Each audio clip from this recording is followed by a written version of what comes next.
Hey, Shalom Yahweh Shem Yahushai Baruch Thumb to all the brothers of Israel. Shalom Yahweh Shamar Ilathah by Shem Yahushai to all the sisters. This is the ISUPK, started on 1 West 125th Street, Harlem, New York, under the one and only Commander John Yohana. You understand? Today, this class is the Las Vegas Tuesday Brotherhood class. I am Precinct Officer Arak, and today's subject that we're going over, as the title says, the Bible is your wisdom in this world. You understand? All right. Yeah. It's your wisdom in all things, Salaki, this world included. You understand? Salaki. But before we get into that, I am gonna finish up where we left off last week. Which was we were going over communication as brotherhood. You understand? And we're gonna finish that off because that is still a really heavy and important topic, and very, very important and necessary for us to finish up. So we're gonna finish up those precepts, those last little bit of precepts that I had. I left off from last week, and then we're gonna get into the main topic about wisdom. You understand? So lock it. But just like we do every week, you understand? I'm just gonna ask that y'all do your part to make sure that you like and share this video. Do your part to get this truth out to the four corners of the earth. You understand? There might be some brother, some sister, a so-called Black, Hispanic, and Native American who's trying to get their life turned around for the better and just doesn't know how. And you liking and sharing this class so that it can come onto their timeline, their news feed, will give them the opportunity to actually change their lives for the better. And if you, for a so-called Black, Hispanic, and Native American man or woman, this is the only way that our people can do that. You understand? Everything else is just a snare. Everything else is just a trap. I mean, look at how destroyed we still are with Christianity, how destroyed we are with the Islam, with Buddhism, with whatever you want to name off, whatever faith, philosophy, religion, what have you, our people are still destroyed in it, except for in this truth. You understand? So I'm just gonna go ahead and do that myself. If my phone's internet will work. And then we'll get into the class. Where we starting off at. My phone loads. I'll go ahead and pull that. It's Galatians chapter 6 and verse 6 is where we left off. So Galatians chapter 6, verse 6. And just to kind of set the tone before I really get into it, the importance of us having communication in the first place really comes down to, when it comes down to our own people, you understand, is literally life and death. Because take, for example, you can look at, the brotherhood between David and Jonathan before David became King David. You understand? If Jonathan didn't have that brotherhood, wasn't communicating with David, David would have never became King David. You understand? And if King David would have never became King David, because he would have been killed, King Saul would have killed him, then we would have never had Solomon. We would have never had Yahushua. You understand?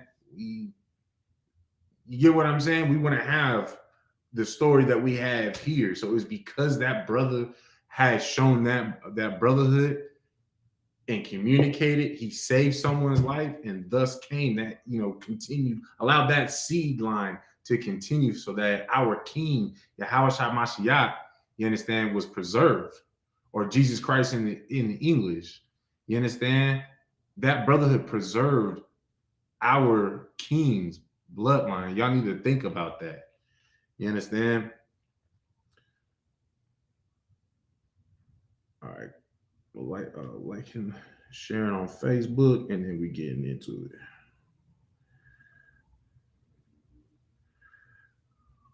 But yeah, with it's real important for us all to have communication. You understand? Having just simple communication keeps us from, having unnecessary fights, having unnecessary emotions, unnecessary, just prevents anything unnecessary. You understand? Because I might misunderstand something, right? And because I communicate that, let them know, like, yo, you tripping. Like, what you just said was, way to the left. Like, what the hell? Right? And that brother or sister that might have, just offended me that moment, like, oh no, so like it. Would you, this is what I meant. And I got terrible hearing. You can ask anybody out here in Vegas. And I got the most terriblest hearing imaginable for only 29 years old. Well, actually, I'll be 29. I'm still 28, not 30 yet. But you understand? A lot of times I mishear what people say. I think they said something. I damn near have hearing dyslexia. You understand? Where I think you say something totally different, or I just don't hear you at all. So it's important for me to communicate, like, all right, hey, Salakia, sir. Hey, Salakia, sis. Salakia, man, I didn't hear what you just said. Like, I need you to speak up louder and clearer so that, I can have that, we can have that full communication, and whatever needs to be done could be done. You understand? So that nobody gets offended, right? It's important. That communication goes a very long way. You understand? And you can really go in any different direction with how important or how to show the importance of communication. You understand? All right. So I believe that's the last of it. All right. So where we starting off? We left off last week. We finished off at the book of Psalms, chapter 15, verses 1 through 3. So now we're picking up at the book of Galatians, chapter 6, and verse 6. All right. Book of Galatians, chapter 6, verse 6. Let him that is taught in the word communicate. Keyword, communicate unto him that teacheth in all good things. You understand? Let him that is taught in the word communicate unto him that teacheth in all good things. Right? So the person that should be communicating these things is those that have been taught in this world, that are taught in this word. You understand? Because then it's going to be nothing but good. It's going to be good advice no matter where you go. Like, for example, right? Say I have a life crisis, something happens in my life, whatever it may be, whatever example y'all want to use, right? I'm going to go to a brother that is, first of all, obviously above me, because it's a crisis right now in my life, because I don't know how to deal with it. I'm going to go to him for him to tell me how to deal with that said thing, because he's more taught in the word than I am. You understand? He's got more wisdom than I do, right? But because, it being the main topic, but because I communicate that, we're able to smooth those things out, where that crisis ain't really that big of a deal, because he's able to give me good, sound advice and instruction on how to deal with whatever issue is going on in my life at that time. You understand?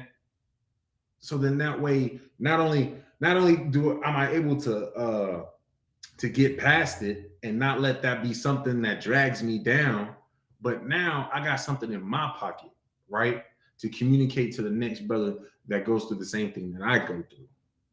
You understand? Those good things is something that a good thing is something that you always want to pass on. You understand? And keep on, pass on and basically pass around, right? Like being, damn, man. Doggone shades keep on fogging up. So lucky, y'all. It's a little warm in here. Vegas got warm quick. Last week it was 60 degrees. Now we're already hitting 90. So lucky. But charity. You understand? When somebody is real charitable to you, they're real giving, they, they there for you or whatnot. You want to be able to pass that on to the next brother that needs someone to be charitable for them. And quite frankly, if you so-called Black, Hispanic, and Native American, that's something we need a whole lot of as a whole nation. You understand? And quite frankly, man, you got to come to the ISUPK to actually get that. Or else you end up at, in gay UIC and get used up and, man, get put into a group chat where they sending, pictures of each other's rides to each other and whatnot. Man, that's not good charity. You understand? That's not even, what did it say? He's not even taught in the world, obviously, because he's doing some homosexual things. You understand? Only in the ISUPK are you going to be able to get, to get that good charity. You understand? And the reason why is because that's one thing. One of the biggest things in the ISUPK is that we all have sound brotherhood. And following right after that, we have that solid brotherhood because we all communicate with each other. You understand?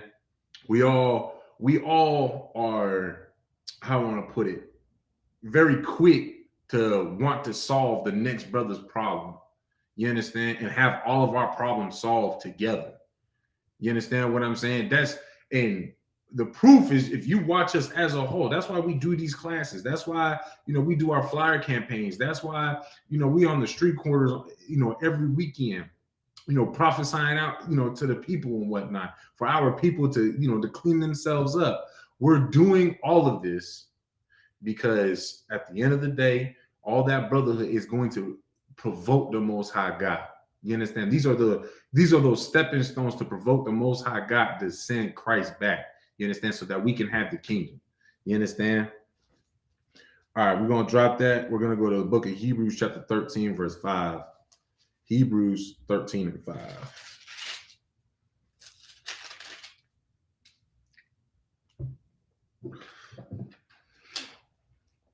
All right. Book of Hebrews chapter 13, verse 5. Let your conversation be without covetousness, and be content with such things as ye have. For he hath said, I will never leave thee, nor forsake thee. Verse 6. So that we may boldly say, the Lord is my helper, and I will not fear what man shall do unto me. You understand? So we're going to start from verse 5, breaking that down. Let your conversation be without covetousness. You understand? Let's look that word up. Covetousness. Covetousness. Covet. Doggone it. So like it. Covet.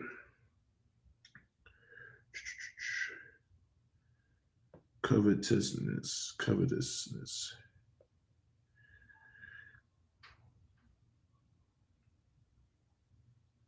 All right, here we go. So this is from dictionary.com, right? Covetousness. It's a noun. Eager or excessive desire, especially for wealth or possessions, right? So it says, let your conversation be without covetousness. So basically, let your conversation be without, don't be trying to talk just because you want something. That, you're coming to somebody because essentially you have a desire, some sort of a desire for some sort of a gain. You understand? Don't let that be the reason why you converse, right? Going on. And be content with such things as ye have, right? Which literally, that all goes together. It damn near, you got the definition in itself once you read on, right? Because it tells you, just be content with what you have, right? For he has said, I will never leave thee, nor forsake thee, right? And that's talking about how the Most High God will never leave us or forsake us. But mind you, the Most High God is going to provide everything that you need, right? You having a conversation with covetousness, you understand? Having a covetousness conversation with someone is because, you want something, right? Which, you can live without your wants. You can't live without your needs. You can't live without necessities. You just want things. You essentially allowing your lusts and desires to dictate what you say and what you do at that point, right? So there is also a certain way that you need to be communicating. So in other words, this lets you know that you don't need to be just saying everything that comes to mind. Every single little desire that you have, every single lust that just pops up in your head, let me say that to her. Let me say that to him. You understand? Let me see what I can get out of this, that, and the other. You understand? You're not to do that, right? Verse 6, so that we may boldly say, the Lord is my helper, and I will not fear what man shall do unto me. And one thing that should stand out in that verse, in verse 6 right there, is the fact that we're going to say that. Not only with our actions, but also we're going to communicate that verbally. You understand? We'll let people know, man, I ain't worried about, like, yeah, I kind of want that. But at the end of the day, man, the Lord got me. The Lord will give me what I need. You understand? The Lord will provide for me for what, I am in need of. You understand? And of course, now you don't feel like you have to be like, I don't know, somebody famous with a lot of money. We'll say, since he's a hot topic, somebody like Will Smith, right? Will Smith about to get canceled. He's already in the process of getting canceled on a whole lot of things right now. They cutting his movie deals and this, that, and the other with Netflix and doggone, I think he had a movie coming out with Sony Entertainment or something like that, right? All of that is getting canceled. All of that is getting clipped.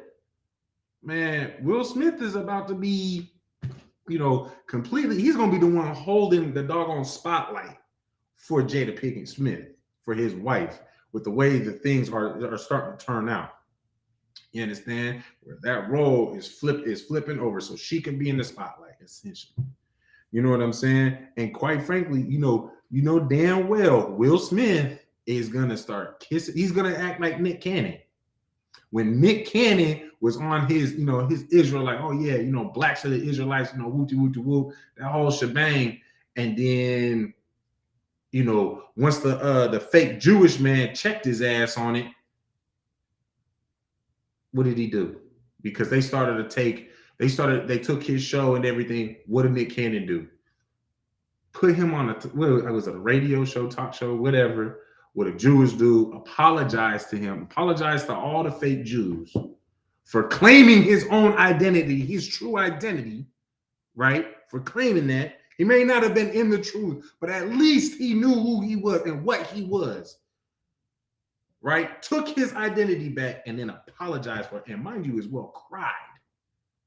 He cried while he apologized to him and gave back his identity that was already stolen. He gave it back so that he can have, his little stupid show and whatnot.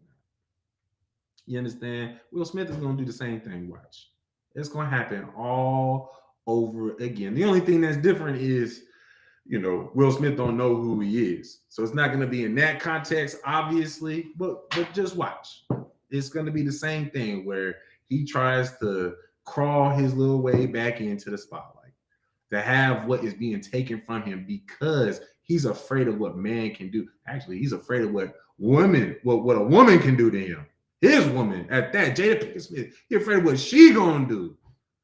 That's why, he damn near letting her have another man because he's afraid of losing her. He's afraid of being like his father. He's afraid of Jada Pinkett Smith throwing it in his face that Will Smith ain't shit like his daddy.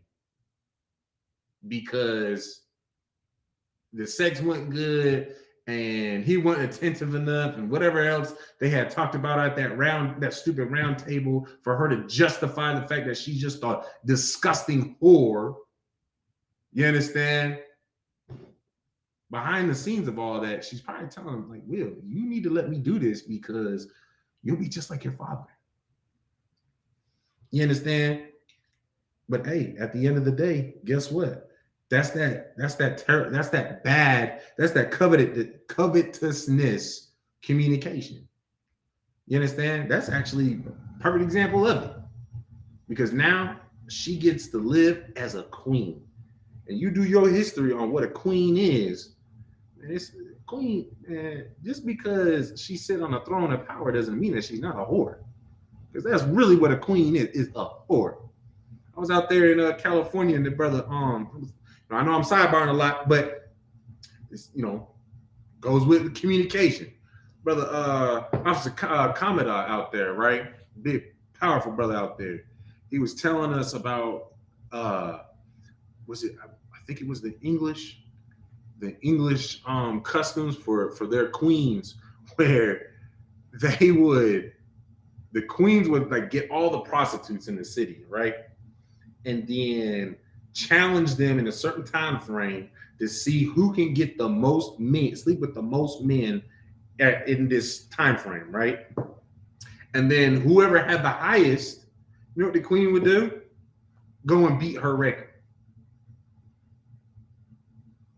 And that's what I want beside me on the throne. That's who I'm supposed to be equal to that. That's what's supposed to be ruling my nation. Because I mean, hell, that's what England did. She is a figurehead role, but Queen Elizabeth, I mean, the queen's supposed to have some power to rule the nation, right? That's what you want. Y'all want to be called queens? Hell, y'all sure as hell do act like it.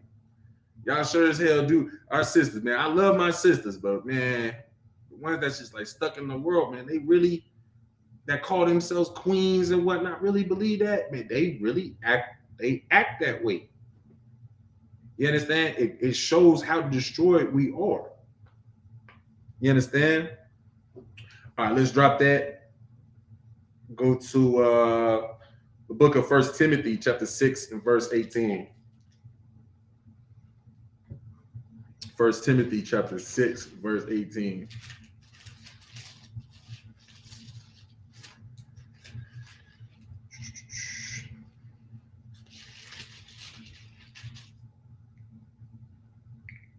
The book of 1 Timothy chapter 6, verse 18. That they do good, that they be rich in good works, ready to distribute, willing to communicate. You understand? Let me see. Hold on real quick.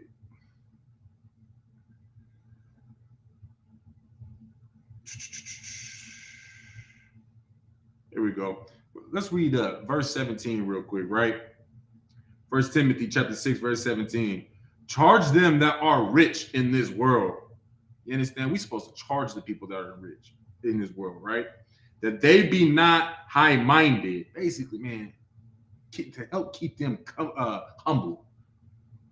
Nor trust in uncertain riches, but in the living God who giveth us richly all things to enjoy. All right. Verse 18, that they do good. This is talking about them rich, the rich.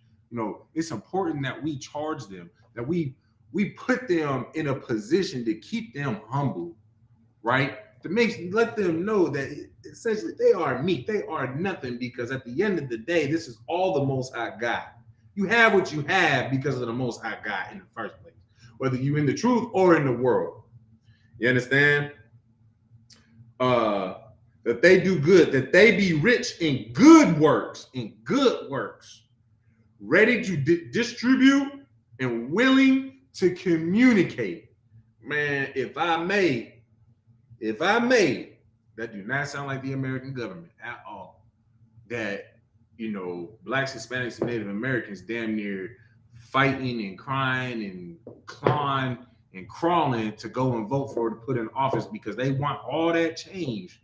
But yet I have never seen any of those, government officials that stop being high-minded, you understand, or even gave recognition to the fact that the riches that they have, you understand, came from the Most High God. And mind you, government officials, that it don't include them, but you can damn near lump your Christian pastors and your Islamic, I don't know what they call them, like Islam teachers, whatever. You understand? You lump them all together, right? All in the same, because they all got money from you at that. You who making them rich. You giving them, what does it say? Uncertain riches. You understand? They have uncertain riches is, hell, you could think of, because that dollar came from an uncertain place and it has uncertain value. Because look at what's going on, what's about to happen with the American dollar, especially since China is about to make it so that, they're trying to make it where you can buy, whatchamacallit. Oh, what just happened? Am I still on? That was weird. Where you can buy, what is it? Crude oil with, what is their currency? My goofy ass want to say pesos. What is it? I think it's yen. That might be Japan, but Japanese currency, cat and dog toenails, whatever the hell they use for currency out there in China, right? That's gonna make the American dollar plummet. Where those riches don't even mean nothing. Now it doesn't mean, you got $1 million, and that $1 million is going to be valued at $1,000 because now the American dollar doesn't hold weight like it used to when it was worth $1 million was $1 million like it is today. You understand? So like you, that they do good, that they be rich in good works. Man, we have to charge the rich to make sure that they do good work. We have to press them to basically keep them in check, keep them in line, right? Ready to distribute, ready to give back, basically, to push things out. You got the sources, you got the resources, probably got the networking. That's why you got the money. Ooh, so like you got the networking and the resources. That's probably how you got the money. A lot of rich people, they say one of the biggest things, what is it? I think it's on the top 5, maybe top 10 things that all rich people do or whatever, is that they network. All that networking, you should be able to, ready to distribute out to the people that are in need. You understand? Where was that? And willing to communicate, right? Willing to communicate, man. It don't matter what your position is. We all need to be communicating. Don't matter if you rich or you poor. You understand? It doesn't matter. Communication is important. All right.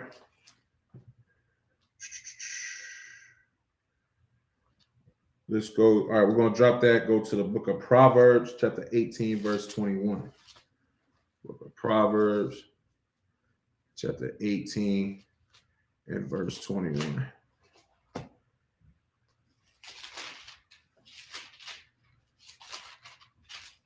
And one thing to take into consideration as well is like Moses and Aaron, right? Moses and Aaron. Hell, Moses was the leader of Israel at that time.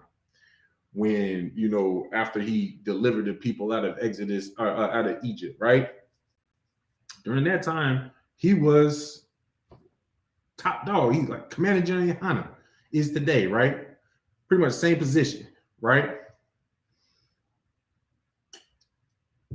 But what was very important for him to get his job done, that the Most High had commanded him to do, was that he communicated with his brother Aaron. I almost called him Brian. goofy. So like my tongue all messed up, man. I just got a messed up head, I guess. But you understand? Moses had to communicate with Aaron. There had to be a what's the word? We'll just say it like this. Moses understood how important it was to have that communication with his brother, so then that way the messages, the commandments can be, to be pushed out. Because mind you as well, Moses had a stutter. Moses had some sort of a speech impediment, right? And his brother Aaron had to speak for him. But there still needed to be more communication than just that, right? It was important for him to not just say, okay, because I said so, because God told me, and that's that. You understand? There was more communication than just that, because he was put in that charge, right? All right, so we've dropped that book of Proverbs, chapter 18, verse 21, right? Death and life are in the power of the tongue, and they that love it shall eat the fruit thereof. Proverbs 18, 21.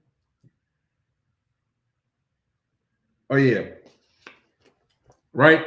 Death and life are in the power of the tongue. Man, like, prime example that I used earlier, David and Jonathan. Death and life was literally put in the power of Jonathan's tongue. If Jonathan would have kept his mouth shut, his dad, his father, King Saul, would have killed David. But Jonathan took it upon himself to show what kind of brotherhood he really had for David, because them two, man, they was niggas, they was brother, man, they loved each other, they was best friends, right? He took it upon himself to that power that was put on Jonathan's tongue, to use it to preserve the life of his brother. You understand? And they that love it shall eat the fruit thereof. They that love whatever kind of power that they have with their tongue. Because, like, again, there's some people who just know how to talk, right?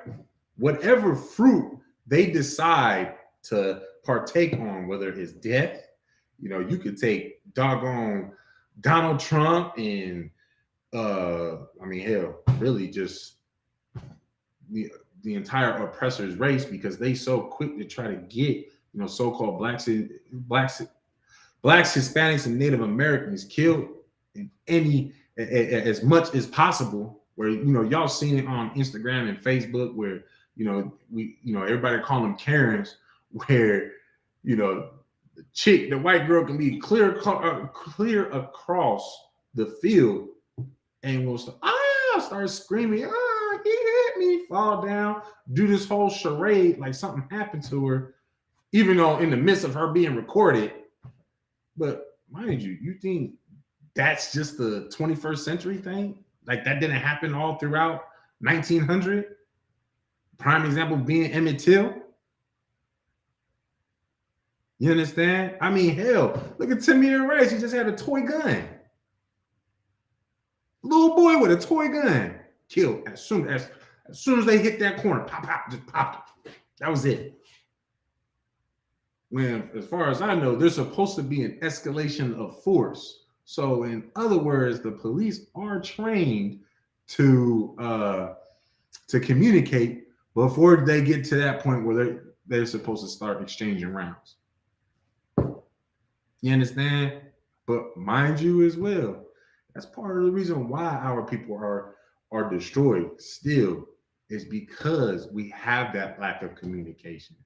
We have the lack of communication because of the people we look up to in the first place, who don't display communication. They don't have that communication for their own people. That's why they feuding with doggone with Russia, Ukraine, and that whole shebang. Man, they don't even have love for their own people. You can only imagine how they feel about us, about blacks, Hispanics, and Native Americans, right? And hell, You don't even have to imagine. Just look at how they, in what way the fruit they are, so likely the way that they use their tongue towards us. Never do they speak for us to have life. Never do they speak for us to actually be free, for us to, be able to thrive. The only thing that comes out, it might sound good what they say, but when you read between the lines and you watch what they end up actually doing, you see that, first of all, nothing what they say actually means anything. It's just to butter you up so that it makes it that much easier for them to kill you. Hey, isn't that what happened with the so-called Native Americans, our Cadite brothers and sisters? Come on, sis. Right? All right. Is that it on that? Yeah, that's it. All right. Gonna drop that. Go to the book of 1 Thessalonians, chapter 5, verse 11. 1 Thessalonians, chapter 5, verse 11.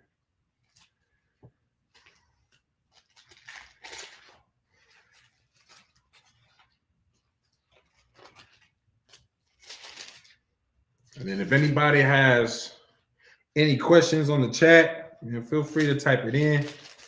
You understand? I'll get to it as soon as I can. Of course, I'll answer it scripturally. If I'm unable to do so, then I will be sure to take your question and ask a man mightier than myself to get you that question or get you the answer to that question. You understand? All right. 1 Thessalonians chapter 5, verse 11, right? Yeah. 1 Thessalonians chapter 5, verse 11.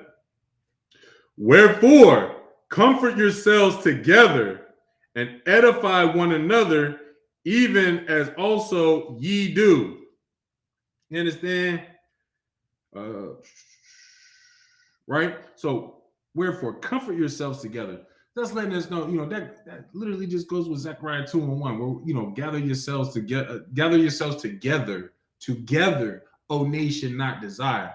We all supposed to come together. And so when we're coming together, come together to also, comfort one another. Because quite frankly, we're all in the same oppression together. We may not be going through the same exact thing, but we still all hurting together. Right? But being with your brothers and sisters, I know this is how it is for me, especially my brothers and sisters in the UPK. When I come together with minds, man, no matter what I'm going through, I'm able to get, it's that much better because I'm with my brothers. It's not as bad because I'm with my brothers. Right? Because my brothers, they come and give me comfort that, you know what? Not only is it that I'm not going through it by myself, but they let me know, they reassure me that, we're not about to let you struggle. You're not about to go through this all by yourself. We got you. Well, there's that one thing though, that I have to do for them to, keep me from going through it by myself, which is communicate. You understand? And edify one another, even also ye do. And edify one another. Let him, when somebody gets out of line, when somebody does something wrong, man, be quick to let them know. You understand? That's the thing about being in the truth. We're not here to build another Christian church where we just, come together, drink, and then, come together, drink, mess with women, do this, that, and all them Christian things. And then say nothing wrong, say nothing about the wrong things that somebody else is doing. You understand? Somebody do something wrong. Hey, man, chill with all that. Like, you ain't supposed to do that. You understand? When we come together righteously. And we have a couple of drinks together, put some meat on the grill. Of course, it's lawful meat, because if somebody tries to whip out, some pork, like, he gonna get edified. Man, what is you doing? You understand? And it's going to be, Of course, it'll be said in a brotherly way, but it's not gonna be, taken lightly. You understand? When somebody messes up, because you also have to let that, you have to be able to, tell that brother in a way, or sister in a way that they understand that no matter, whatever they're doing that is unlawful, whatever it is that they're doing that offends the Most High God, how serious it is that they repent from that and they correct that and stop doing that. You understand?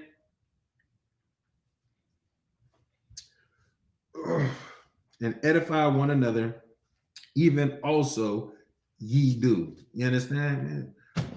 Like the way that you would do it, man. Edify them. Let them know, right? Correct them.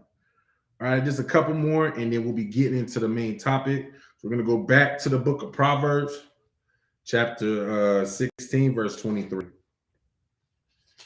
Book of Proverbs, chapter 16, verse 23. All right. Book of Proverbs, chapter 16, verse 23. The heart of the wise teacheth his mouth, and addeth learning to his lips. Verse 24. Pleasant words are as in honeycomb, sweet to the soul and health to the bones. Right? Let's break that down. The heart of the wise teacheth his mouth. So one thing that we all got to understand is that whenever you see heart in the Bible, just think of your mind, because your heart don't actually think, right? So just understand that. So the mind of the wise, the heart of the wise, teaches his mouth. You understand? Meaning, you mindful of what comes out of your mouth, and quite frankly, what goes in your mouth as well. Because, like I had said earlier, man, somebody might be trying to eat pork. A wise man would, he would have taught his mouth to be like, hey, I need to say something about that pork. Man, get rid of that. Like, you are not to do that. You understand? That offends the Most High God. That goes against our laws. You understand? That is an abomination unto you and the Most High God. You understand? And addeth learning to his lips. Again, his lips are constantly learning how to keep them, to be shut. But also, there's something to be, when he does open his mouth, when he does speak, what comes from his lips is what? Is something to be learned. I mean, simple as that. You know what I'm saying? Verse 24. Pleasant words are as an honeycomb, sweet to the soul and health to the bones. Man, pleasant words are as an honeycomb, sweet to the soul and health to the words, or and health to the bones. Meaning, to go back with 23, the heart of the wise teaches his mouth and addeth learning to his lips. You understand? Being mindful of what you say when you communicate is also extremely important, because there might be a brother or sister that needs some uplifting words. You understand? Some words that need to be said because somebody, there might have been a death in the family, and somebody they was real close to, right? Or I don't know, they lost their job. They woman went back into the world and left them. Jada Pinkett his ass. You know what I'm saying?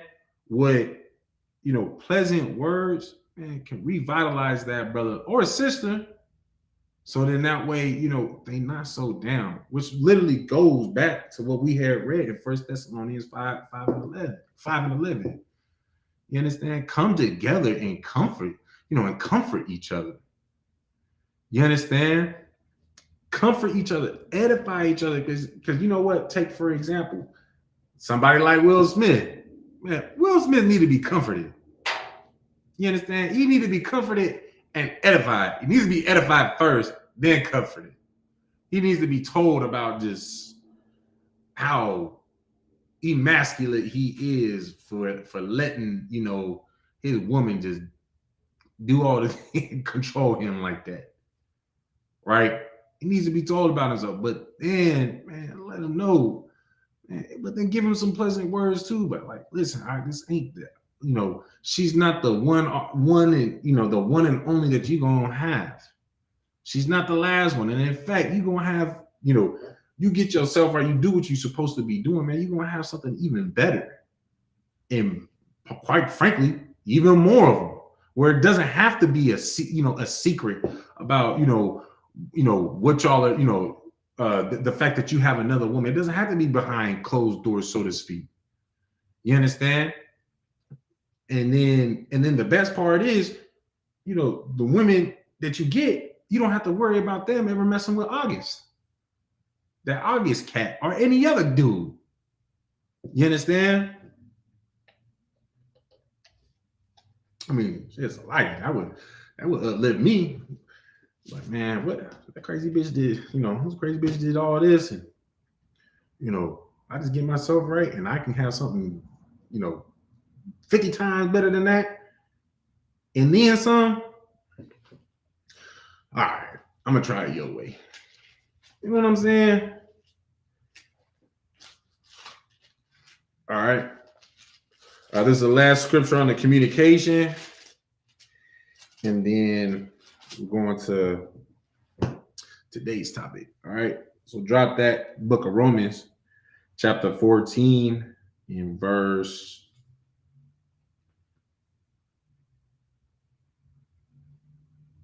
Wait, is that one it? I don't think that's. I might be in the wrong chapter. 14 and verse 9, but give me 1 second. So lock it.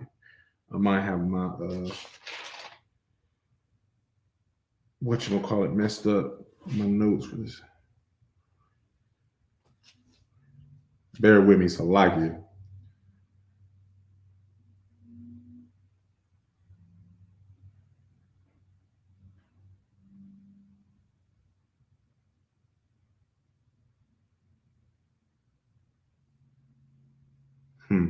All right, you know what? I'm not gonna read that one because not fully sure on how to break that down with this topic. So I'm not gonna I'm not gonna read that one. So Salakia, we're gonna get into today's topic with that being the Bible is your wisdom in this world. You understand? And you know, if I may, just to take the time to communicate, you know, why I'm not gonna read it, despite the fact I might have, I don't know if I accidentally put it in my notes or what have you, but you know, there's nothing wrong with, you know, saying that you don't know something, right?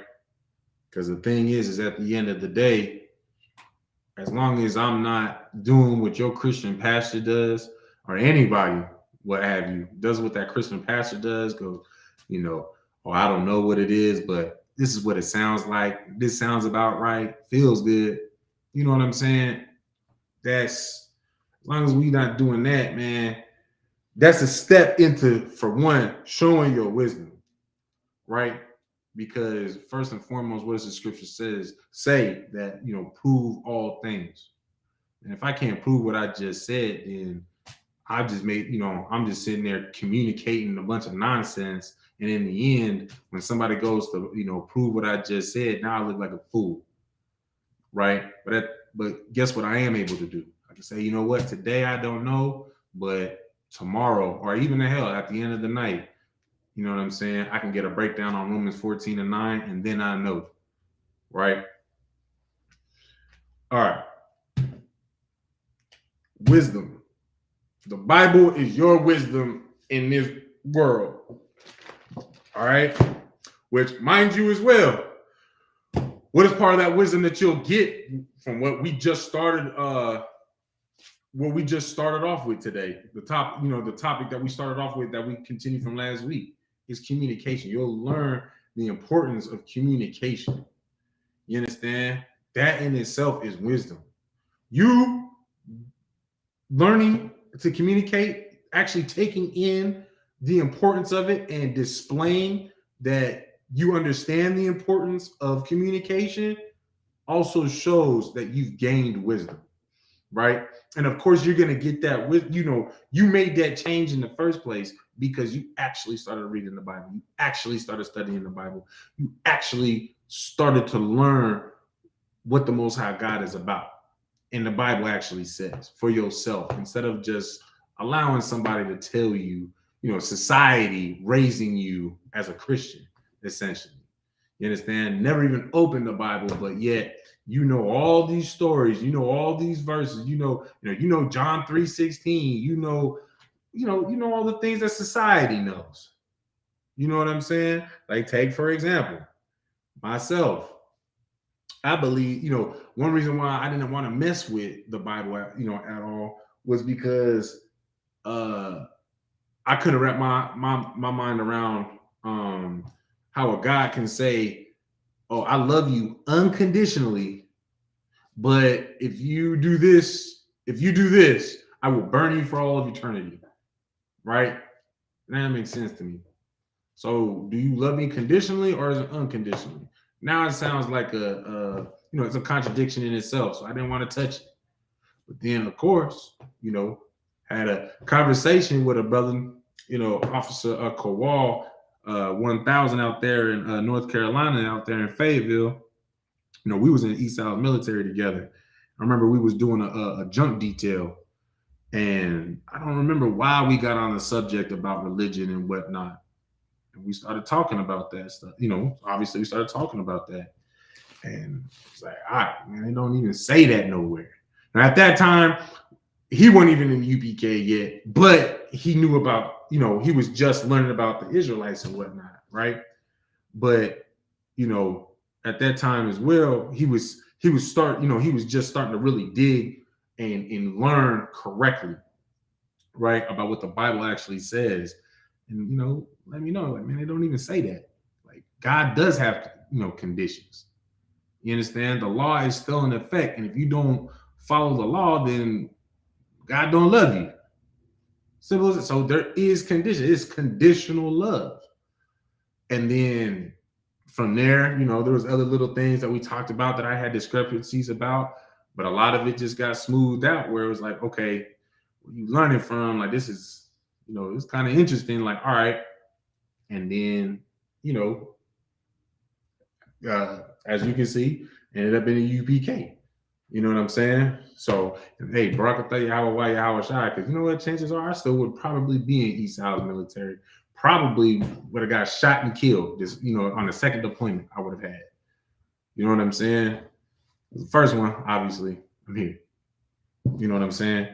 But point to that is I actually, from there, I was able to build gain wisdom, and one of them being the learning the importance of communication, right? Just like, and that's part of the reason why we taught that class.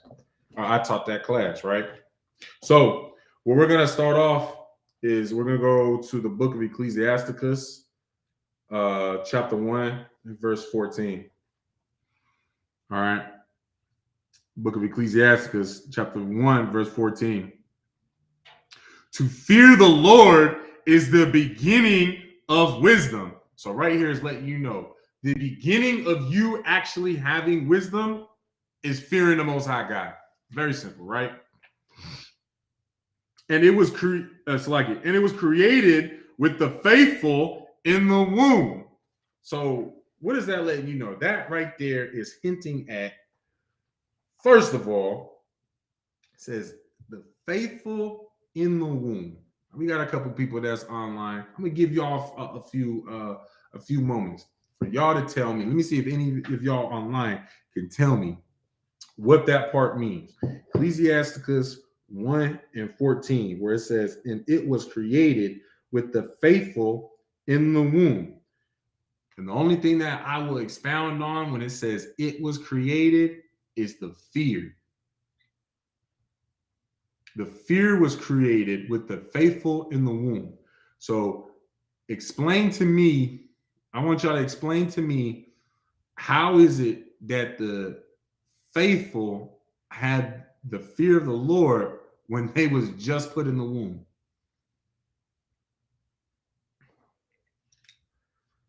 Oh, man. It's like a little warm in here.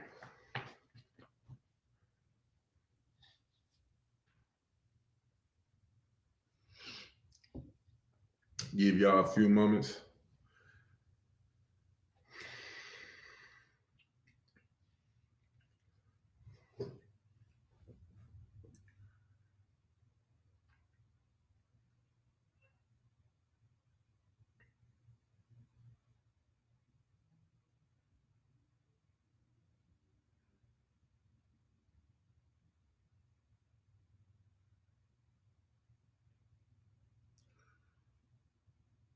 All right, give y'all about a minute more.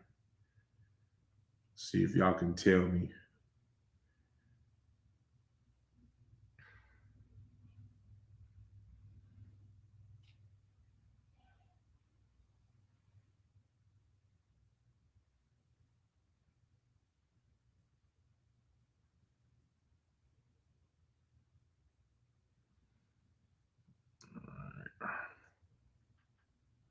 All right, no sweat.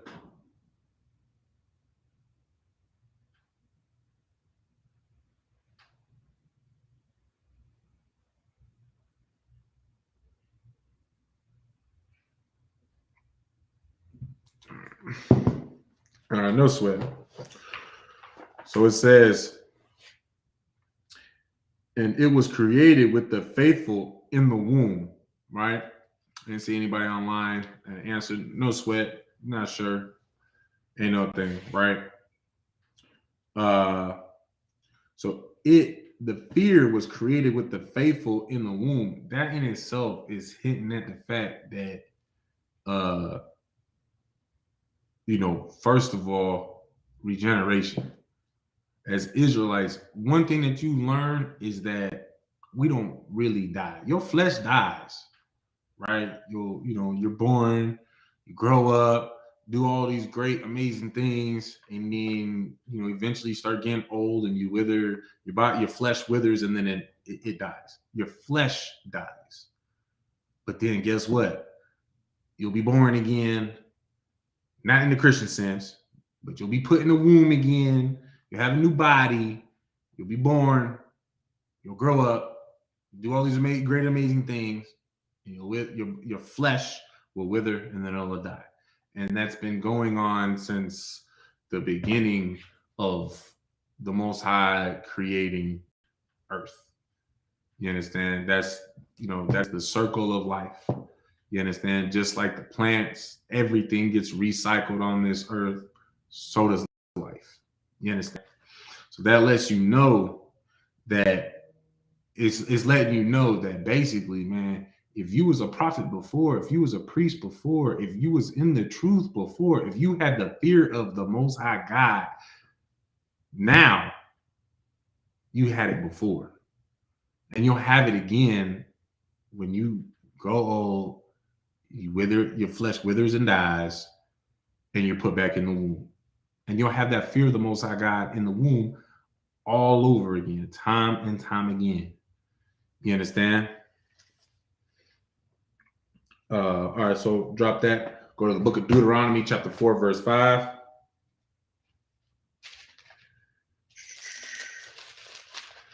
The book of Deuteronomy, chapter 4, verse 5. Behold, I have taught you statutes and judgments, even as the Lord my God commanded me, that ye shall do so in the land whither ye go to possess it. You understand? This is Moses talking to the Israelites. Verse 6, keep therefore and do them, for this is your wisdom. Man, your wisdom is following the law, statutes, and commandments. You understand? For this is your wisdom and your understanding in the sight of the nations. You understand? We're gonna read on because I was about to jump a little ahead. Which shall hear all these statutes and say, surely This great nation is a wise and understanding people. You understand? They will hear what we do and don't do. The other nations, the Chinese, the Chinese, the Japanese, the Russians, the Africans, all of them, right? They'll hear the things that we do and do not do and be like, damn, man, this is a wise and understanding people. You don't eat pork? Damn. That explains why y'all don't get high blood pressure. Y'all don't get any type of heart diseases. You're not obese. You understand? You don't have all manners of parasites in your body because you're not eating things that you're not supposed to be eating. Oh, what? You guys never had a COVID-19 type of plague run through your nation? It must be because you're not eating bats. What was it? When the monkeypox, because them Africans was eating goddamn monkeys, I believe. I could be wrong, but you know what I'm saying? And then the doggone hell, I know Ebola, real big, came out of Africa. Like, I do not give a damn how poor, how thirsty I am, how hungry I am. I am not eating or drinking out of no doggone water hole where some animal, anything, had defecated near that water or on that water. You understand? Guess what? That's where Ebola come from. It's from dead bodies, decomposing, corpses. It could be human or animal,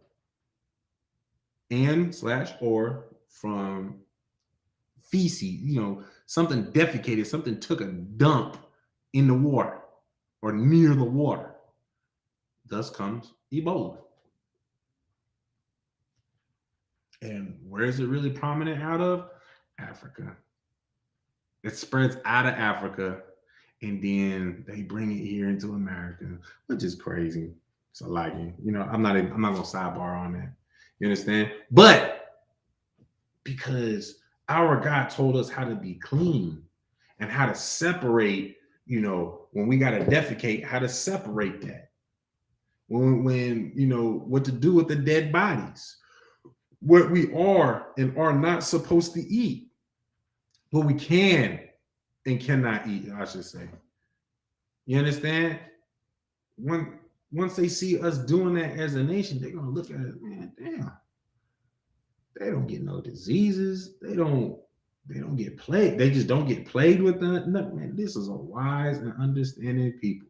All because they listen to their God. They follow the law, statutes, and commandments. You understand? All right, drop that. Going back to the book of Ecclesiasticus, chapter 19 and verse 20.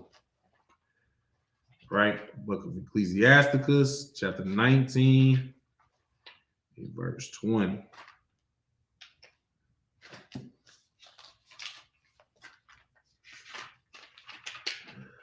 Book of Ecclesiasticus, chapter 19, verse 20. The fear of the Lord, the fear of the Lord is all wisdom. Man, it's all wisdom. In other words, that right there is letting you know that the wisdom of Confucius and Buddha and whatever African booty scratcher, tribe you want to follow after. I mean, everybody tries to claim Egypt and Nerubian, or however the hell you say it. They don't want to claim the fact that they ancestors was, them big old lit people. People only want to say that they African with the great history of Africa. I think it was all abominable. It's all retarded. Even the great wisdom of ancient Egypt. You understand? All of it pointless. It's not even wisdom. It just sounded good. You understand? So like, lost it. There it is. The fear of the Lord is all wisdom. There is no other wisdom except for the Most High, the fear of the Most High. And in all wisdom is the performance of the law. Mind you, the performance of the law, which means you have to do the law. Have to do the law. Which means, hey, April 15th, Cocoa Beach, Florida. You understand? It's the Passover. It is a commandment, a law, statute, and commandment. We are commanded to keep the Passover. If you fear the Most High, if you fear the Lord, you will do as He commands you to do. For it, especially, for it is a law. His word is law. You understand? So likely. In all wisdom is the performance of the law. So if you have any bit of wisdom to you, if you have any bit of understanding of the Lord, which is wisdom, you'll keep the Passover. You won't eat shrimp, crab, pork, lobster. You won't do things that turns the Most High God to wrath. You understand? And the knowledge of His omnipotency, which lets you know, which is saying, and the knowledge of His omnipotency, which is the knowledge that He is the one and only God. There is no what chemists believe. Is it 99 gods that they have, or was it 600? I don't know what it is, right? But there's a God for everything. They got a God of the water. They got a God of, I'm pretty sure, just homosexuality. I think that's Geb and whatever the other one was that, they was doing just homosexual acts to each other in that picture that everybody, I'm sure that you've seen it with the creation story of Earth according to the chemists. You understand? They got all those gods, right? The Hindus, they got all those gods. The Africans got Africans, period. He's got all those gods. They got a God for every freaking thing, right? Hell, even Christians have more than one God. Think about it. They're doggone. They think Jesus is God, the Holy Spirit is God, and then there's God. You know what I'm saying? Their money is God. Their money is the real God. When you look at that dollar bill, it says "In God We Trust." It's that dollar that they trust in. It's that dollar. Because in that Christian church, the only power that is in that Christian church is that dollar. What real blessings does a Christian pastor have in the Christian church that he's able to show for? Man, majority of them, their kids be looking ugly as hell. You understand? Yeah, they sleeping with everybody's wives, but that's because of money. They got wives because of the money. You understand? They have nothing to show except for money that they beguiled you into giving them in the first place. Right? Let's move on. Hold on, Salaki. 19 and 20. You understand? All right, we're going to drop that. We're going to go to the book of Psalms, chapter 111, verse 10.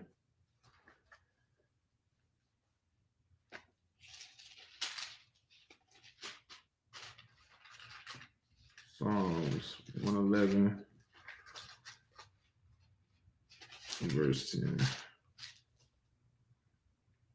All right. Book of Psalms, chapter 111, verse 10. The fear of the Lord is the beginning of wisdom. Here it is all over again. He keeps saying it. You understand? You're not going to have wisdom without fearing the Most High God.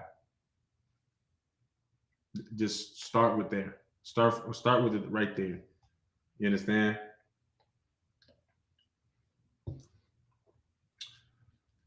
A good understanding have all they that do his commandments. His praise endureth forever. You understand? A good understanding have all they that do his commandments. Man, the people that do his commandments have a good show that they have a good understanding. You understand? They show it through their actions because they're following his commandments. They're doing as the Most High God says. And they're doing as the Most High God says because they fear the Most High God. And they fear the Most High God because, I mean, hell, they must have some sort of wisdom to them in the first doggone place. Being wise enough to know and understand that it's the Most High God that will heal you and kill you. You understand? Just to start from there. He will give. He's the one who gives and takes, who gives, adds to your life and takes from your life. You understand? Understanding that, that's part of that wisdom. You understand? I mean, so it would only be wise for you to, what's the word I want to use? It'd be wise for you to, to want to pursue to please him.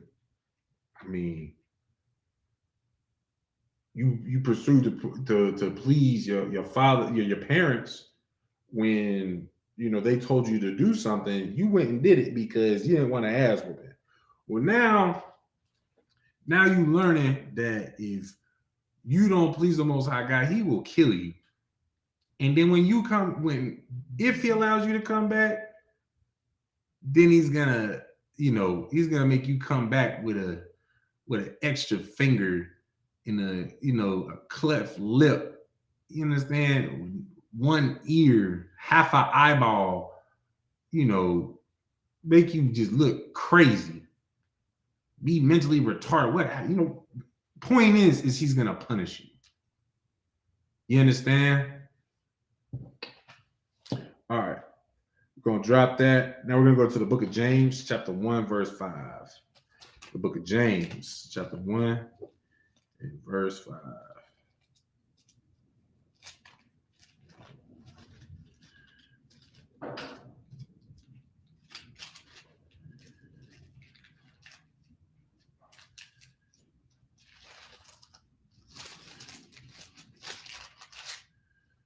You know what? Just for time's sake.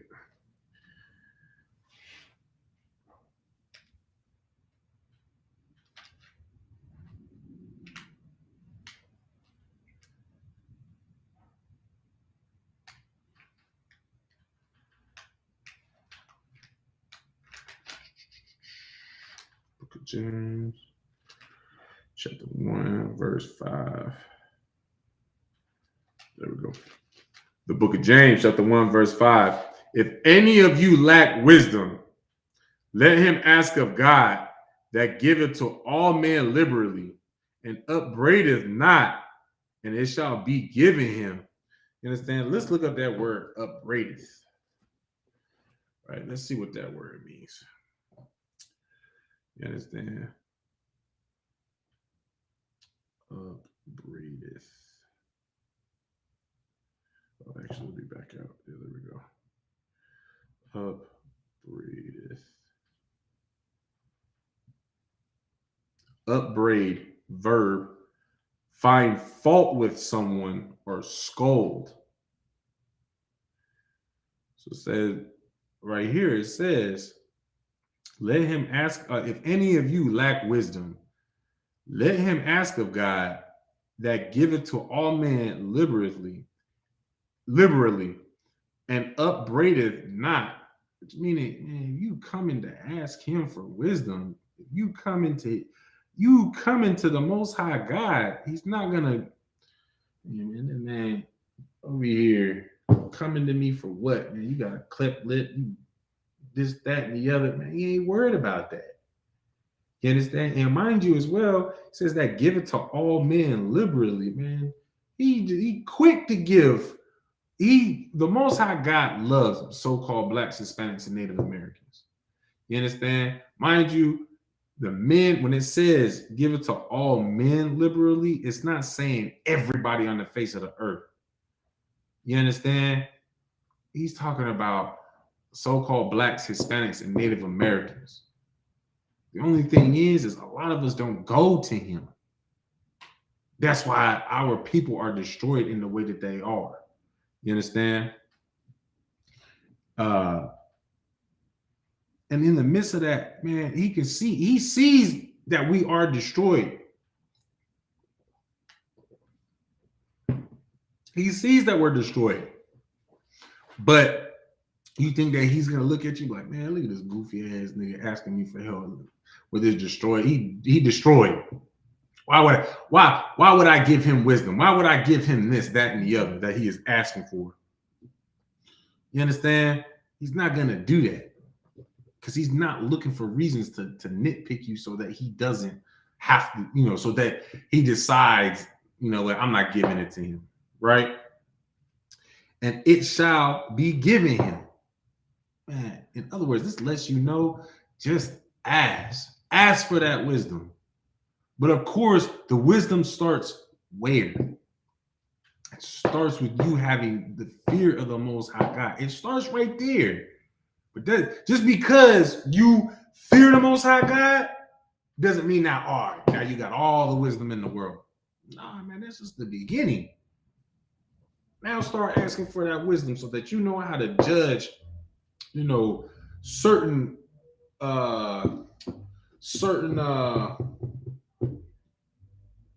what's the word, man? I'm losing words left and right. So that you know how to judge certain situations. There we go. That's the word. Like take for example, let's say that you got two kids, right? You got two boys, and the boys are, they fighting over something, whatever. Have the wisdom to be able to deal with that situation wisely.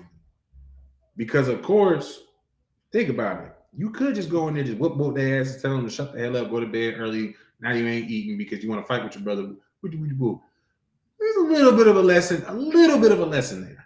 A little bit. You understand? But with wisdom, you can do a full lesson so that they both understand both sides of whatever the argument was that they was having.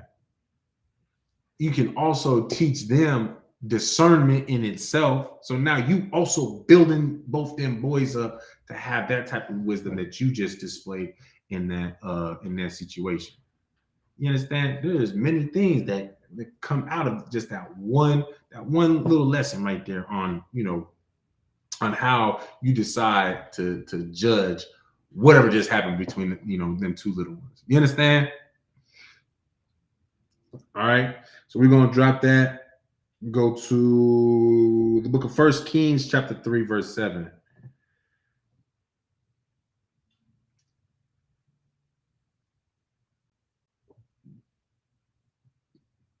Wow, so like it. 1 Kings, chapter 3, verse 7. This is the book of 1 Kings, chapter 3, and verse 7. And now, O Lord my God, thou hast made thy servant king instead of David my father, and I am but a little child. I know not how to go out or come in. This right here is King Solomon. You understand? When King Solomon was given the throne, or was given, you understand? Which King Solomon, for those of y'all that may not know, is King David's son. Right?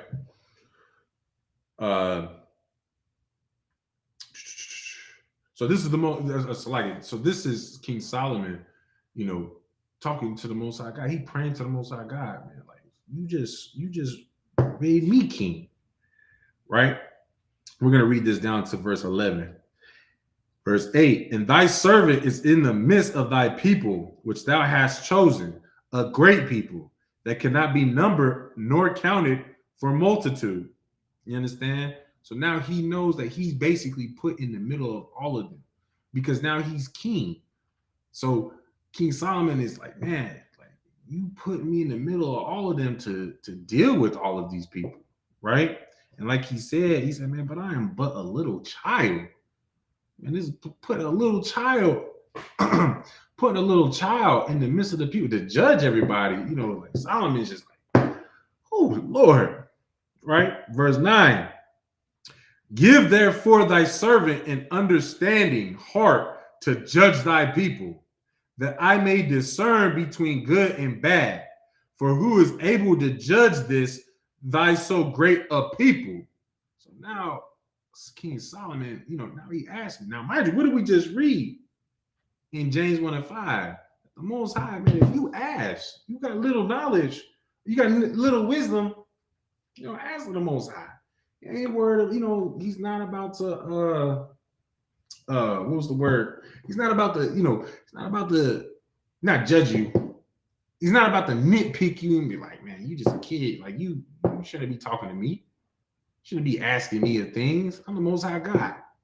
No, the Most High God is ready to give him what he wants, right? Because the Most High God loves his people first and foremost, right? Give therefore thy servant an understanding heart to judge thy people. Man, he has an understanding heart. Think about the type of king he can be. Think about the type of king that King Solomon became. And it's all coming from these verses right here, right? For who is able to judge this so great a people? Verse 10, and the speech pleased the Lord that Solomon had asked this thing. Now, before I read verse 11, because this does touch on two different things. On the subject that we just finished up, that being communication. And then this is also, of course, King Solomon understood that wisdom and understanding is not going to come from anywhere else but the Most High God. You understand? Because what have we been reading damn near every other verse that I read, how it says that for the fear of the Most High God is the beginning of wisdom. It is your wisdom. It is your knowledge. You understand? The other nations, if you do as the Most High God says, the other nations will say that, this is a wise and understanding people. You understand? Wisdom and communication come hand in hand together. You understand? And mind you as well, look at what it says in verse 10, the book of 1 Kings chapter 3, verse 10. It says, and the speech pleased the Lord that Solomon had asked this thing. And the fact that Solomon said something, it pleased the Most High God. For all we know, the Most High might have already been, planned on giving him, all that wisdom. For all we know, we don't know.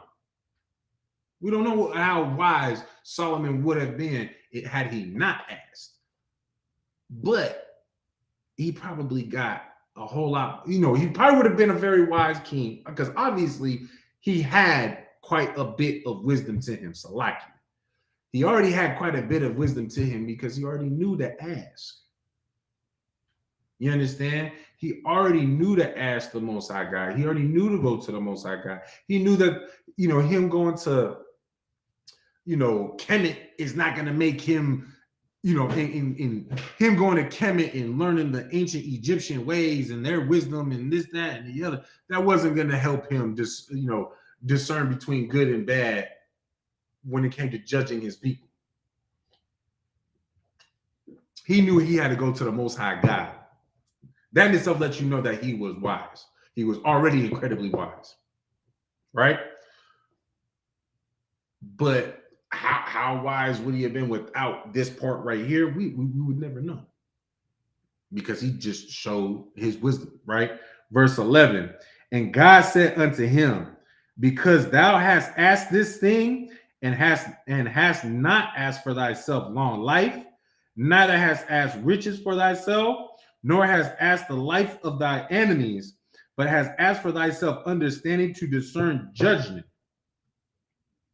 So because you asked not for you to be rich, not for you to live long, or not for your enemies to deliver it into your hands. Verse 12. Actually, we're going to read past verse 11. So like it. Verse 12. Behold, I have done according to thy words. Lo, I have given thee a wise and an understanding heart, so that there was none like thee before thee, neither after thee shall any arise like unto thee. Man, Lord just said, man, because that's what you asked, was just to be wise and discerning, discerning, in judgment for the people. Not only am I going to give you what you asked for. Oh, so like it. Am I getting ahead of myself? I think I did.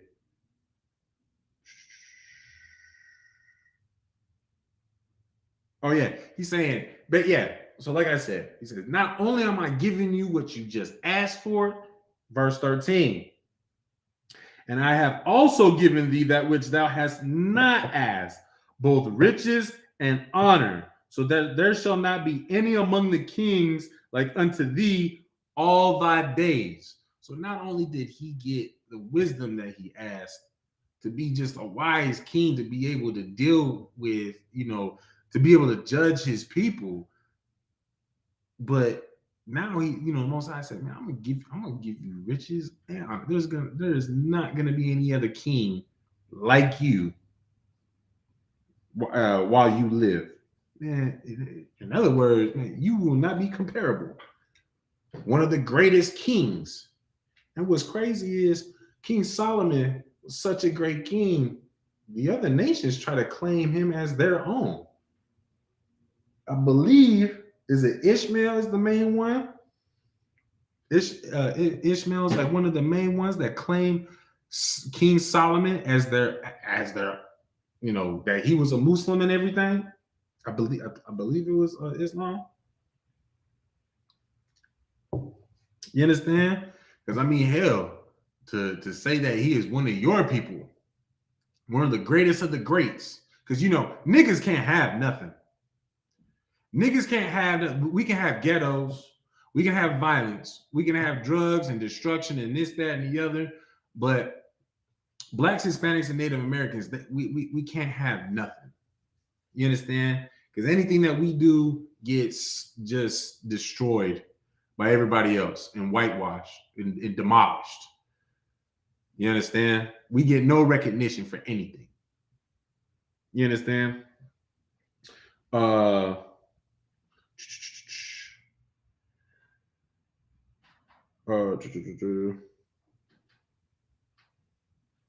Okay, yeah, we're gonna drop that.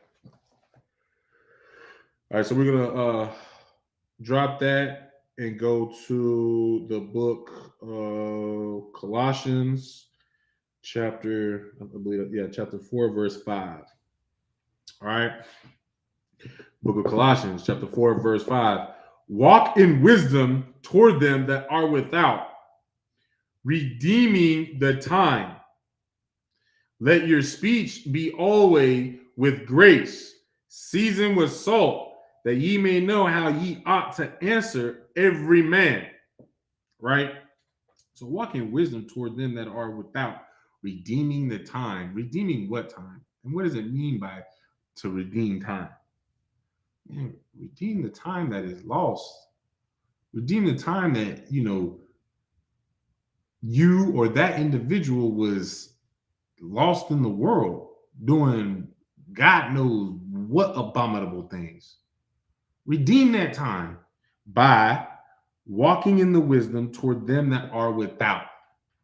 Them that are without the wisdom. And what is that wisdom? The fear of the Most High God. You understand?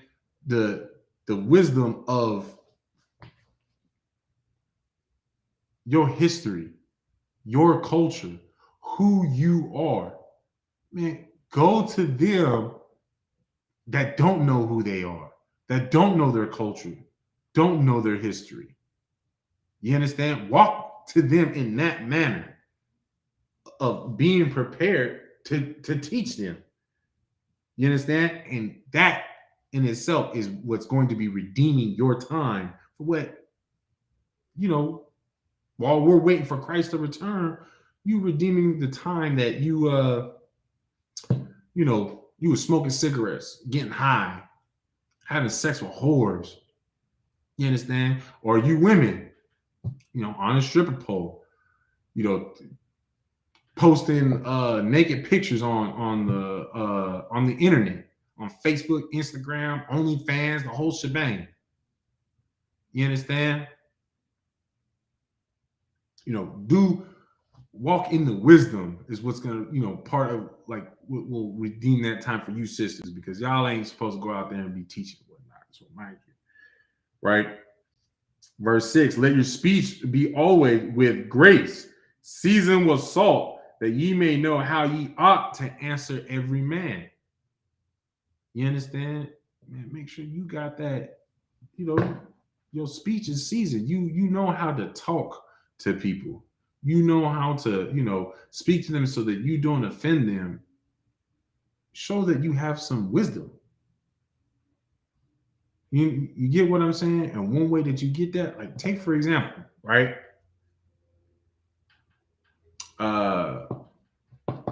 Captain Tazariot.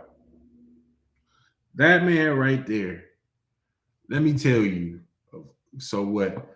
I remember watching him all the way back to what was it called then? Israelite Vibes back in 2000. What was that? 2017, 2018, around there, I believe is when it started. Maybe it was 2016 it started, because that was around the time I came in. So if it started before that, then, I started 2016. I started coming to class in 2016, right? I have never seen Captain Tazariot in that 6-year time get out of character. I've never seen him get emotional whenever callers get in. I'm like, because we all know he got his thing where he just goes, not what's 9 + 1, or what's 15 - 5, or whatever. Hit him with that 10, he hangs up the phone. Right? He just hangs up on you. Because he ain't gonna do it. Why deal with it? Why deal with that nonsense? Right? Because then you got to think to the next brother that doesn't understand, you understand, that we're not supposed to waste our time with people that just want to take over the show, that just want to take over what we're trying to do in this truth in the first place. And it is a radio talk show, right? Cross the line.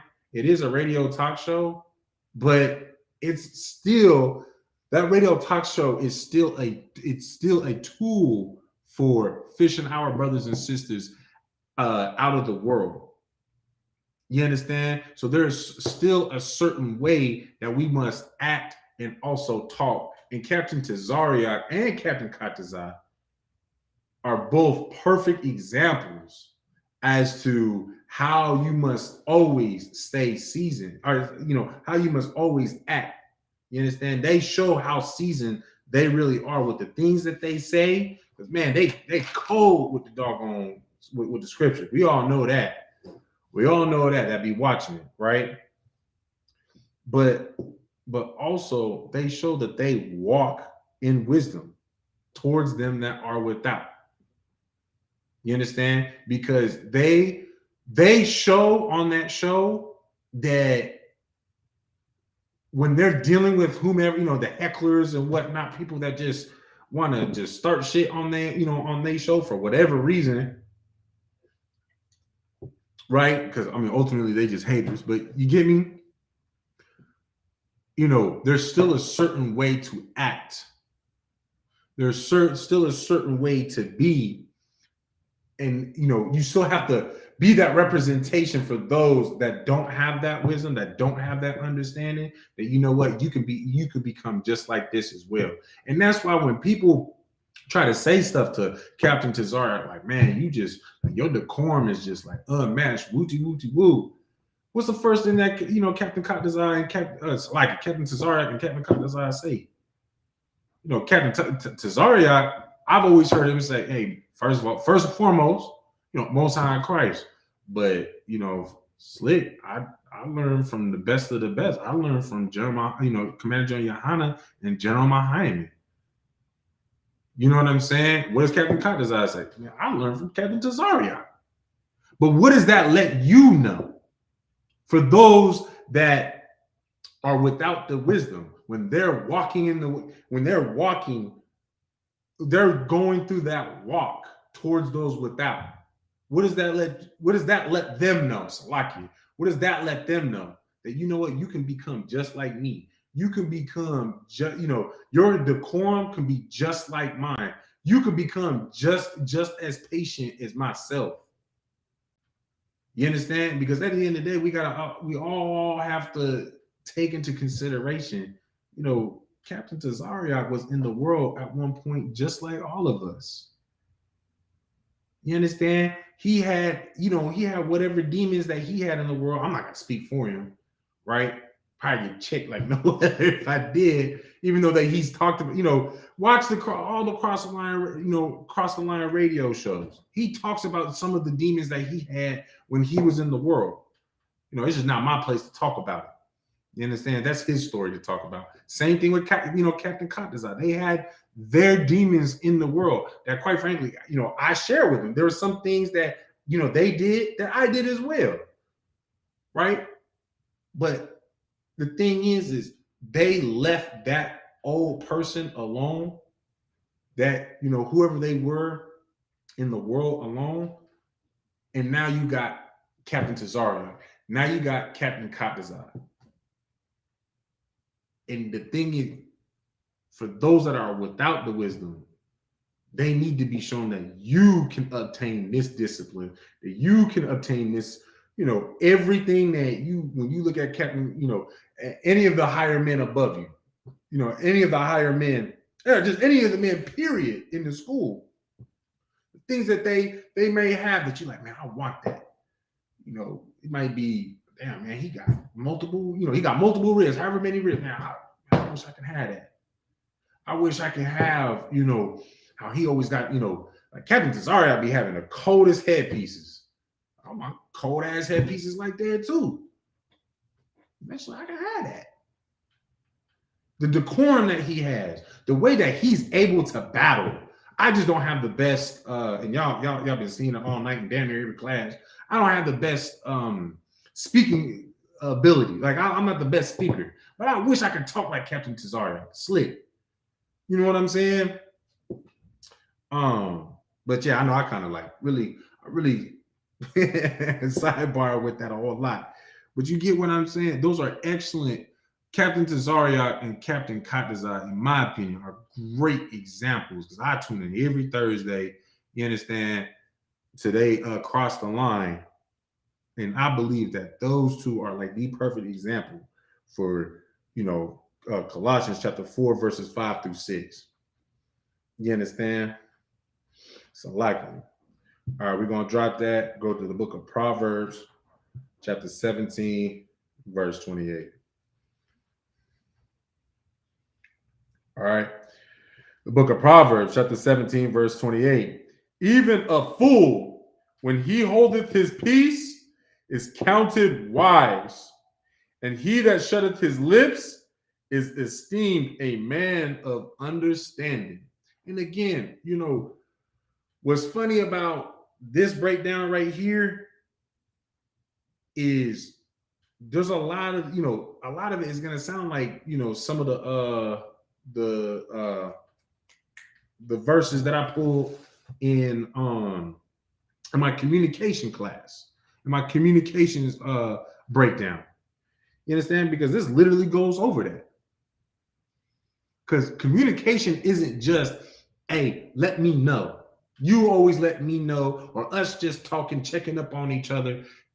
A part of communication is knowing how to shut the hell up. You understand? Because when you shut the hell up, what does that let me know when I'm sitting here teaching the class? That you're listening. And quite frankly, let's say that you not listening. Maybe you might be playing on your phone, whatever. but at least you giving me the respect of the floor. You understand? You giving me the respect of my classroom. You get what I'm saying? Because a fool, you know what a fool would do? Just like we were just talking about with, cross the line with Captain Tazarian and Captain Kadazar. A fool, just listen to him. Hell, matter of fact, just listen to the doggone debate that Captain Tazarian had what was that, Saturday? I believe this past Saturday. Where that, was he Muslim or what? I don't know if he was Egypt. Man, he was Egyptology, he was African, he was Islam. At one point he said he was an Israelite. Like, what he was goddamn confused. So the brother was just confused. Okay? The brother was just confused. But the thing is he, multiple times, time and time again, he just kept on just interrupting the Most High God. It's like that's the Most High God. It's like it. I was reading the comments and then I got my mind got a little fumbled up. He kept interrupting Captain Tazariak, Salakia. He said comedic.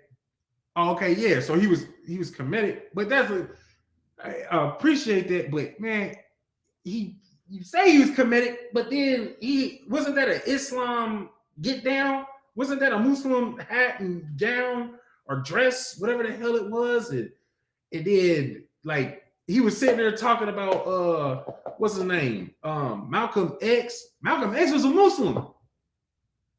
Up until what was it, like the last couple of months, maybe the last year or so of his life, where Malcolm X actually started to say that, we so-called Negroes weren't Muslims, or weren't Muslims. We're not supposed to be Muslims. We're actually Israelites, mind you. He never talked about that. He never brought that up, though. You know what I'm saying? But so, like, I don't know. That dude was just confused as all hell. See, look, Shamaya said the same exact thing. Like right after I had said all that, she probably was typing it. She probably said it. It sent it before I even said it. It just came up. But you know what I'm saying? Dude was confused. He just saying all manners are just like, he's this, he's that. Man, he probably bipolar.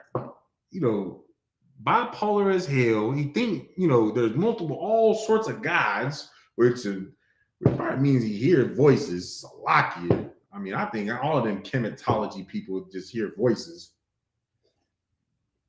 Yeah, that one cat, Jabari, basically said he did. Some woman's voice. I don't know. It's like I don't want to get too sidetracked with all that. Right? But dude showed that he was an unwise fool, according to this verse, because again, we're reading from the top. Even a fool, when he holdeth his peace, is counted wise. Well, first of all, he was a fool because, sure, he's right. He is an Israelite, but he don't have the fear of the Most High God. He's over there serving the other nations' gods. You understand? So with him serving the other nations' gods, what does that mean? What does that tell you? He's a fool. He don't know anything. He don't. That's why he got his ass kicked at the doggone debate on Saturday. You understand? And he showed that he was a fool as well, because like I just said, he kept on trying to interrupt Captain Tazariak for what? And I've always noticed in all of Captain Tazariak's debates, when I want to say maybe, just maybe, the only person I can think of was what's dude's name? I think he might actually be a Hamite. Damn, what is his name? Polite, brother Polite. I want to say he might be the only dude, whether he is an Israelite or not, I'm not sure, because I've heard he might actually be a Hamite. I've heard it. I'm not sure if it's actually true, but I want to say he's probably the only one that don't, whenever they debate, Captain Zaryak and him debate, that he actually shuts up and gives the respect of the floor to Captain Zaryak. Other than that, every other debate with the Christian pastors, with all the chemists, all of them, man, they don't know how to shut the hell up. And the crazy thing is, you got ancient Kemetic knowledge and wisdom. So much, something that should be essentially so much wisdom. You should be ruling the world. You invented science. You invented this kind of math. You invented all of these things that you just couldn't do anything with. You couldn't hold on. Your Africanism couldn't hold on to the power that it had. And we Israelites know why. If it wasn't for the Most High God, the entire earth would be Kemetic. Let's be real. They would have ruled the entire earth if it wasn't for the Most High God. If that was the Most High God's will, that would have happened. But no, they had their time. They did their time. It was over. Okay, now you know. You understand? But yeah, it's like I know I keep sidetracking and whatnot. All right, and he that shutteth his lips is esteemed a man of understanding. We all know that you can't get understanding unless you shut the hell up and actually listen. Right? All right. And we're gonna move on from there. Salakia. We getting a little short on time, so I'm gonna try to knock out a couple of them, a couple more of them, and then we'll pick this up next week, whatever we don't finish with right before we get into the new topic as well. Because again, just like with communication, man, like this wisdom is important to have. It's important for all of us to have. You understand? It's important for us to understand that we have to begin to fear the Most High God. That it all starts there. You keep smoking weed. You keep smoking whatever the hell you smoking. You keep on having sex with whatever you're having sex with. You keep on doing those wicked things that you're doing because you don't fear the Most High God. That's what that comes down to. All right. This is the book of Daniel, chapter 12, verse 10. Many shall be purified and made white and tried, but the wicked shall do wickedly, and none of the wicked shall understand, but the wise shall understand. You understand? We're gonna walk through this one. All right. Many shall be purified and made white. Right. So many shall be purified. Basically, many will be given that opportunity to start over. That clean slate, come in, reinvent themselves, become something new. Right? It's all right. I don't want to say that because I'm not 100% sure. So maybe I'll bring it back up in the next class once I get this verified. With what I was going to say. All right, so I'm just not going to say it. Well, actually, no, because it is. Many shall be purified and made white and tried. It's a precept for many will be called. Many will be called, but a few will be chosen. This is why, right? We're gonna break it down. Why that says that in the New Testament, right here in Daniel 12 and 10, right? Many shall be purified. You have the opportunity to become something new, be made new, a new creature, right? And you do it. It's like when you first come into the truth, you got all that zeal, you ready to do this, just, you're doing your thing, right? And you're made white because you got that new clean slate. But you're going to be tried. You understand? You are going to be tried. It's also another precept with how does it go?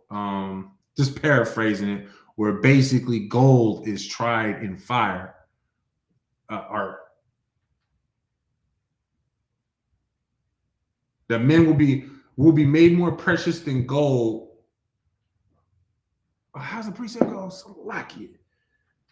But basically, you'll be tried through the furnace of adversity.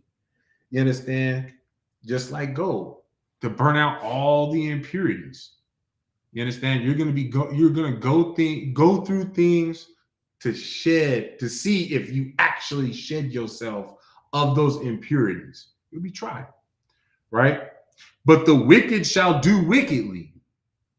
So the wicked, man, they just gonna keep on doing what they was doing. And none of the wicked shall understand. And they're not gonna understand why they keep doing it. Why, what's going on. It's like, man, I had a whole clean slate, and I keep on just doing wicked, right? But the wise shall understand. But it's the wise, man. When somebody leaves, drops their sword, stops coming to class, the wise gonna know why. When he leaves, of course, when you mess up, what do people love to do in the world when they mess up? They want to point the fingers. Oh, it's not my fault. It's because of this and it's because of that. You guys did this. Y'all did that. Wooty, wooty, woo. All that slander that you hear about the ISUPK that you hear, you know where that comes from? The people who couldn't let go of their wicked ways. That's where that comes from, is those people. Because they couldn't stay off the blunt. They couldn't stop having sex with whores. They couldn't stop being a whore. You understand? Their wicked ways, they couldn't put away their wicked ways.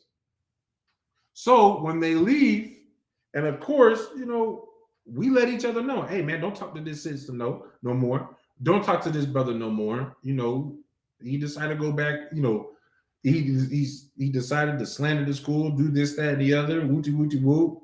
We're not affiliate, just let him do his thing. Right?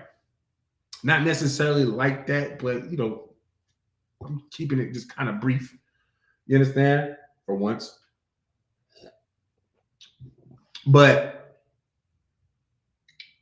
that's where we leave it at. And a lot of times we might talk about the brother or the sister that leaves the school as a teaching point, but the crazy thing is we don't throw his name out there. But you know where the slander comes from? Is because he watched that class and he thinks that everybody knows. Or she thinks that everybody knows when one of the generals or the captains or the officer says, yeah, and then there was this one brother that did, wooty wooty woo, blah, blah, blah, blah. Not throwing him under the bus, but just talking about a situation. And now they're thinking, oh, now they know everything. They know who I am. Da da da da da. Now everybody's gonna think of me this way. You know what? I'm gonna start slandering the school. That's where it all comes from, because they don't understand why they're even like that in the first place. And at the end of it, you never ever wanted to let that go. You never ever wanted to let go of that demon. You understand? And when you did, you might have let him go for a good, a hot minute. But then you started to miss that demon. You started to miss that blunt. You started to miss the whores. You started to miss that attention you would get when you would post yourself butt naked. You understand? That's where all that comes from. So for those of y'all tuning in, you understand, that wonders why so many people talk against the ISUPK, hey, that's why. Daniel 12:10. That's why right there. So hold on one second. We are getting short on time. Oh, actually, I'm a little bit over. I'm a little bit over. So, and actually, I think that is a good place to stop for today. And we'll pick up next week with the rest of it. You understand? All right, let me get the security announcements out real quick.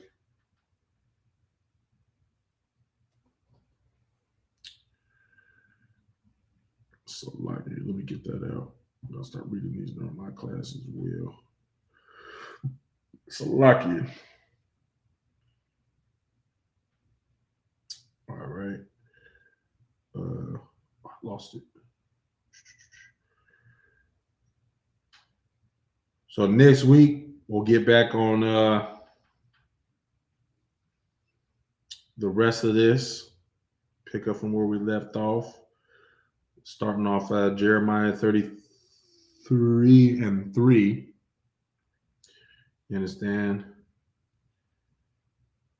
There we go. All right. So, all right. I'm going to read the security announcements. We are the ISUPK. Start out at 1 West 125th Street, Harlem, New York. Rule for new brother and sister. When a new brother or sister comes into the school, they are off limits for 6 months. They're to be saluted only. They're here to shed themselves of the world. If they need transportation, the teacher will arrange it. After 6 months, if a brother or sister has an interest in a particular person, he or she must get permission from the head to speak to a brother or sister. There's another 6 months in which the brother and sister will court each other. After this 6-month period, the brother and sister will get permission from the head to marry. Tithes, which is a commandment, it can be found in the book of Numbers, chapter 18, verse 21, and the book of Malachi, chapter 3, verses 8 through 10. Ma'asharah, which means tenth in the Hebrew, 10% of every penny of any increase the Lord gives you. Give to the treasury department or teacher. Priest fund, free will offering for priests. It's not mandatory. It can be whatsoever amount you would like. We do have the Passover coming up, April 15th, Cocoa Beach. Man, hey, like we went over, today's class was about wisdom and what the scripture says that wisdom begins. The fear of the Lord is the beginning of all wisdom and is all wisdom. You understand? This Passover coming up, April 15th in Cocoa Beach, Florida. Understand this. You understand? That is a commandment for all so-called blacks, Hispanics, and Native Americans to be there. You understand? If you would like to be there, have any, need help getting arrangements set up, just reach out to your respective camp leaders and, communicate. Look at that. 2-on-1 with the security announcements. Select it. All right. If anyone wants to be a trooper in the school, to start wearing all black, boots, shirt, pants, headband, and scarf. And with that, I'm in Israel. I'm Mizum. One courtesy salute. I'm Mizum Shabbat. I'm Mizum Barak. Yahweh Hashem Yahushai Barakatah. To the sisters, Yahweh Shamar Ilatah by Hashem Yahushai. And with that, class dismissed. My damn tongue.